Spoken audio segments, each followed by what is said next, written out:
one room to another. There is only dust and rubble everywhere. And then it stops to focus on three red sofas that have turned grey in the aftermath of the Israel attack. On the left, a shadowy figure emerges. Its face is covered. His right hand is resting on the arm of the sofa, but the forearm has been blown off. The man is Yahya Sinwar, the political chief of Hamas. As the drone gets closer, it becomes clear that Sinwar, who has clearly been hit in the shelling, is holding a stick in his hand. As the Israel drone approaches him, he flings it over his head at it. The stick misses its target, but the Israel Defense Forces did not. Yahya Sinwar hid in the place where our forces were attacking for a long time. We did not know he was there, but we continued to act with determination. Our forces identified three terrorists fleeing from house to house, running. The forces who were in the area attacked the terrorist who split up after being shot at. Yahya Sinwar ran away alone to one of the buildings. This is how Yahya Sinwar met his end. The operation was reportedly a routine raid that caught Sinwar by chance. Israeli Prime Minister Benjamin Netanyahu declared the score with Sinwar was settled. But this isn't the end of war in Gaza. Yahya Sinwar is dead. He was killed in Rafah by the brave soldiers of the Israel Defense Forces. While this is not the end of the war in Gaza, it's the beginning of the end. To the people of Gaza, I have a simple message. This war can end tomorrow. It can end if Hamas lays down its arms and returns our hostages. The United States applauded the operation, with President Biden personally congratulating Netanyahu. But now's the time to move on. Move on, move toward a ceasefire in Gaza. Ensure that we move in the direction that we're going to be in a position to make things better for the whole world. It's time for this war to end and bring these hostages home. The Pentagon clarified that the U.S. played no direct role in the operation, but had provided intelligence and tracking support. This was an Israeli operation. U.S. forces were not directly involved. We've been sharing information and intelligence in support of hostage recovery efforts and the tracking of these leaders who have been holding hostages, to include Americans. And so, in so much as it's helped to inform Israeli operations in general, writ large, certainly it has played a role. Iran, a longtime supporter of Hamas, mourned Sinwar's death, hailing the Hamas chief as a martyr. Sinwar, who rose to leadership after the death of Ismail Hania in July, has been a key figure in Hamas's operations, who masterminded and orchestrated the October 7 attack, which ignited the West Asia War. Bureau Report, India Today. So from Mohammad Daif to Ismail Haniyeh, from Saleh al-Aruri to now Yahya Sinwar, Israel appears to have systematically hunted down and eliminated the Hamas leadership and multiple fighters in the past 1 year after the October 7 terror strike on Israel. Both Hamas and Hezbollah have their top leadership eliminated now. The big question that we're asking here now is, will this lead to negotiations, perhaps peace, return of hostages, or will this conflict escalate even further? Joining me on this special broadcast are two domain experts for both the Palestinian and the Israeli perspective. But given the situation, we are not going to both of them together, but one after the other. And let me begin by introducing Dr. Wael Awad. He's a senior foreign journalist who's covered West Asia for over 3 decades. And later, Forrest Rain Marcia, writer and strategist, will join us from Israel. But Dr. Awad, coming to you first, your appreciation, sir, what does the killing of Yahya Sinwar mean for the Hamas and its war on Israel? Well, I don't see any changes on the ongoing war, because the parameters have been put by Netanyahu that this war will not stop, and there is no question, even if they eliminated Sinwar, that will stop. Their political and military objective has not been achieved. So having said that, I would say that, Gaurav, this is not the first time that the Israeli killed the Hamas leaders. I mean, I think he's the 5th or the 6th leaders have been eliminated by Israel, from from Qassam to Ahmad Yassin to Ismail Haniya, to all these leaders of the Hamas leaderships has been removed. But if you look at the trends of the Hamas strength, in fact, it has gone stronger every time they bring a different leader. So I don't see an end, and I think this will give only a mileage to Netanyahu, and he is gaining popularity by achieving his military objective, and that's what we are seeing. So continuity of the war will go on for him as long as he stay in the chair. Okay, but as you very rightly mentioned, from Mohammad Daif to Ismail Haniyeh to Saleh Aruri and now Yahya Sinwar and even leadership earlier, the top leadership stands eliminated. A number of cadre, if not defeated, they have been displaced. Will Hamas, in your appreciation, or the sponsors of Hamas or the backers of Hamas, will they overall now be open to return of hostages or giving up arms, or will the fight only escalate? No, Gaurav, remember who was putting obstacles for the release of the prisoners and exchange of the deal between Hamas and Israel. In fact, when they removed Ismail Haniyeh, he was the chief negotiator, and he was removed.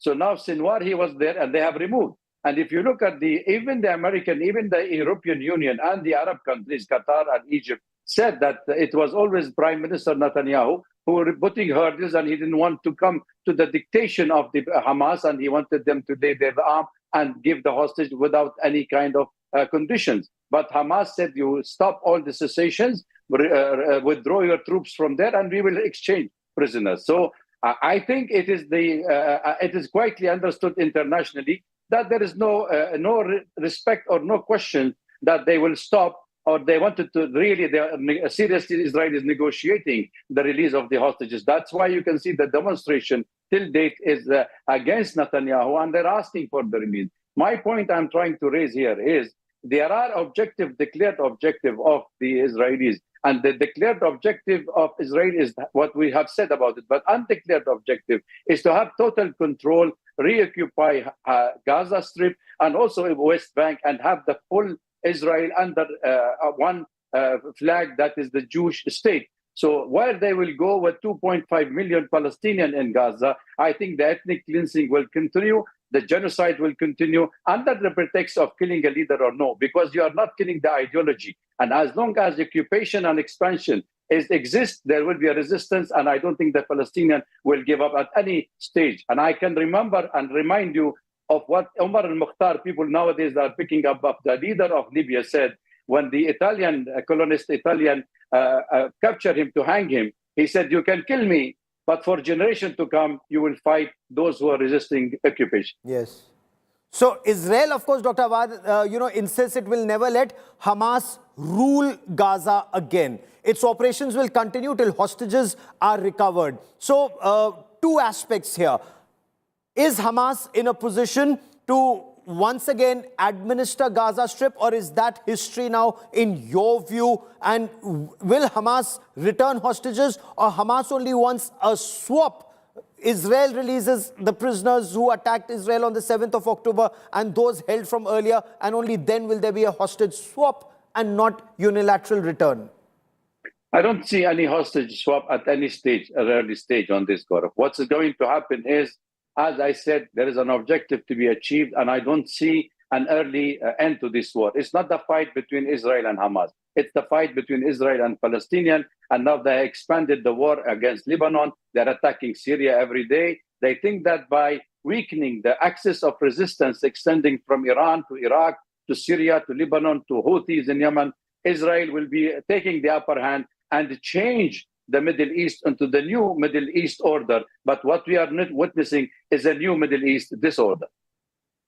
New Middle East disorder likely in the days and weeks ahead. And since you mentioned the Hezbollah, Dr. Awad, let me take this to the Hezbollah leadership. Practically the entire top leadership has been eliminated. Hezbollah is also facing a crisis with a large number of their fighters now, after those pager attacks and walkie-talkie attacks being displaced and dislodged and made inoperational. So in your appreciation, is Israel in a stronger position? Have they been able to disrupt the supply lines from Iran through Syria for Hamas and Hezbollah to be resupplied with rockets and missiles? And has that been disrupted, perhaps in some instances destroyed? I think the Hezbollah gained the upper hand back and normalized its attack on Israel and the retaliation because they were able to communicate, and the use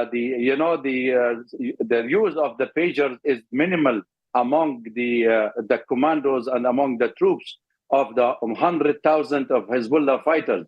So I think the structure of Hezbollah has been there since 1982, and you know that they have been created only after Israel occupation of Beirut. And that's why they have been liberation forces. And ever since the 2006 invasion of Lebanon by Israel, and then followed the withdrawal, Hezbollah went from strength to more strength. So therefore, I don't see any changes in the current leadership. You can see the precise attack and the Israel trying to encourage into Lebanon through the border, and by pushing away the UNIFIL forces and killing Indian soldiers there in the forces, and also trying to destroy and remove them into the Litani River behind. It's a clear indication that the war is not on. Okay. Again, I'm saying there is a message here Israel trying to give through Mr. Netanyahu. We're talking of a greater Israel, and greater Israel means it is occupying from Euphrates to Nile, and that is including Syria, Jordan, Palestine, north of 1/3 of Saudi Arabia and Iraq. So if that is the objective, I don't see pushing Hezbollah away from the border will change. As long as occupation exists, Hezbollah will exist, and also Hamas will exist. Dr. Awad, we will track the story closely, but for joining me here on this India Today special broadcast, many thanks. You've given us the Palestinian perspective. I now want to switch focus and get you the Israeli perspective on this story. And joining me on the broadcast is Forrest Rain Marcia, a writer and a strategist who joins us from Israel. Ms. Marcia, Israel is celebrating the killing of Yahya Sinwar, but nowhere close to the return or recovery of hostages. In your appreciations, after the killing of Yahya Sinwar, can Israel at least partially declare victory after 7th of October? Will Israel negotiate for the return of hostages, or will it continue to escalate, targeting both the Hamas and the Hezbollah? First of all, we are celebrating the elimination of a very evil man who killed very many Israelis, Jews, Arabs, also Gazans, and foreigners. So the world is a much better place now. It's very good. And we are continuing with the war. The war is much bigger than one man, although Yahya Sinwar was a mastermind behind the Hamas invasion. He was just one man. So there are many other people that are behind this, and the idea needs to be finished, not just one person. Gaza needs to know that it cannot invade Israel if it wants to live on our border. It cannot try to exterminate us. That won't happen. Okay. Will Israel be under global pressure with Sinwar dead to negotiate, to find a settlement, or will Israel continue to punish both Hamas and Hezbollah? And how would you respond to criticism that Israel now wants to be an expansionist force, occupy territory till the Litani River, push the Hezbollah back 30 kilometers and ensure it reoccupies Gaza to ensure Hamas does not rule that territory again? Israel only wants to be safe. We need to make sure that no enemy can invade and rape our women and murder our children and steal our families and take them hostages. The world needs to understand that when Jews after the Holocaust said never again, we meant it. And we mean it now as well. There is no intention to be expansionist. The intention is to keep our people safe. There are all kinds of pressures from different countries around the world to negotiate and capitulate to the enemies that are trying to destroy us so that they can live to fight us again another day. This is not what Israelis want. What we want is our hostages to be returned to us, and we need to know that we can be safe. Yesterday, our prime minister announced what deal is appropriate. He said that any Gazan who surrenders hostages will be allowed to live and will be allowed to leave Gaza if that is their choice. But there is no reason for us to capitulate to terrorists who are trying to kill us. That is not a way to create peace. The way to create peace is for them to understand that fighting us is not a good idea, that living with us side by side is a very good idea. Any country that does that benefits. They benefit from our technology, from our wisdom, from our help, our assistance. We can do a lot for them to help them if that's However, what they want. When but Gaza, this is not when the path that Gazans their say, leaders or are when the moving Hamas down. says, when Hamas says that there is no question of returning hostages, there can be a prisoner swap. Will Israel be willing for a prisoner swap? And will Israel be willing to return from Gaza, even if Hamas were to administer that territory, the Gaza Strip? No, Hamas cannot administer the Gaza Strip. Hamas cannot be in existence anymore. Hamas is a very dangerous idea that many Arab countries have learned that the Muslim Brotherhood is a very dangerous thing to have around and have made them illegal, like in Egypt. And this cannot be who is in charge and raising their children to train them to kill and murder Jews. Arab children should know that they can be whatever they want in the world. They can be scientists, they can be artists, they can be anything. What these poor children are raised to be is murderers, and that is not acceptable. It's not acceptable for Jews, and it's not acceptable for these poor children that are raised in this culture. But if we've Prime seen Minister Benjamin materials that was Netanyahu taken in Gaza. Okay, but is Prime Minister Benjamin Netanyahu on the same page with the Israeli Defense Forces? Because he says, he speaks of, decimation of Hamas or words to that effect. The armed forces have opined that that may not be militarily possible. So is there, what's the end game as far as Israel is concerned? And what's the roadmap? How will that be achieved unless this war continues indefinitely? No, the war will not continue indefinitely. We are making very good progress and succeeding in doing what needs to be done to make our people safe in the north and the south, all over the country. There cannot be under missile bombardment not from Hamas, not from Hezbollah, and also not from Iran. This is not a way to live. And just because we are strong and we invent ways to protect our people does not mean that it is acceptable for us to live in this way. So our prime minister he's not the only person making the decisions. It's the government that makes the decisions, and the army has to obey the government. We in Israel we're a democratic state, and Jewish people have a culture of debate, and we respect very much the people that take care of our security. So it is okay for them to say all kinds of things about the way they think the future should be, but it is the elected government that makes the choices. Since you also mentioned Iran, Ms. Marcia, does Iran remain a target or, will there be back channels with Iran to negotiate for a return of hostages? Or after those 181 or about 200 missiles, ballistic missiles struck Israel, Israel will strike back at Iran? Iran is the head of the snake. Iran has many arms that in different countries of proxy armies that are trying to eliminate Israel and then move on to the rest of the world. Iran needs to be stopped so that this evil can be stopped. Iran has every single country that it deals with, it ruins. And we see this in Yemen, and we see it in Lebanon, and Iraq they are dealing with also. And so this needs to be stopped. If Iran is not stopped, it will continue. The last 30 seconds I have on this part of the show, I want to quickly ask you, will that release of that video that we are watching right now, the last 20 seconds of Yahya Sinwar's life, there are many who argue that, including Iran, that Israel made a mistake releasing that video. It will lead to more recruitment, and it actually shows Yahya Sinwar went down fighting. Your take on that? I think that the last moment of his life, when he had a hole in his head and he was crumpled in the ground, very pathetically curled up in a ball, is the moment that counts. And that just shows we are the nation that did brain surgery on him to save him from cancer.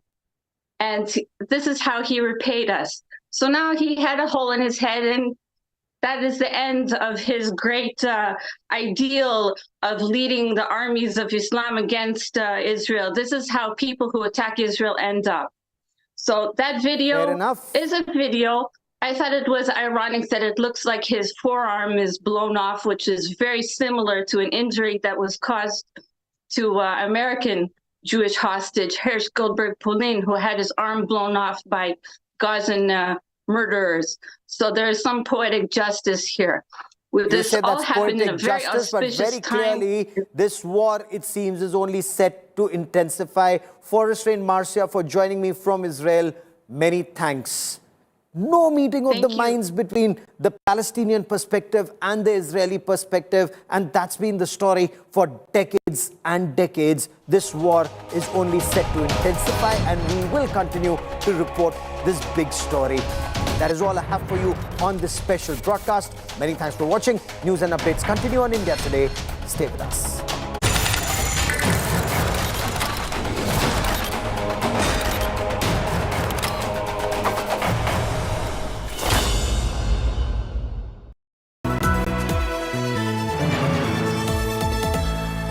Motorola Razr 50 Ultra comes with Google Gemini. नया phone बिल्कुल मेरे जैसा तेरा ही phone है team बस में भूल आया था तू क्रिकेट के बाद का प्लान ऐसे मत भूल जाना भाई क्रिकेट के बाद का प्लान मतलब पाजी मतलब रिटायरमेंट का प्लान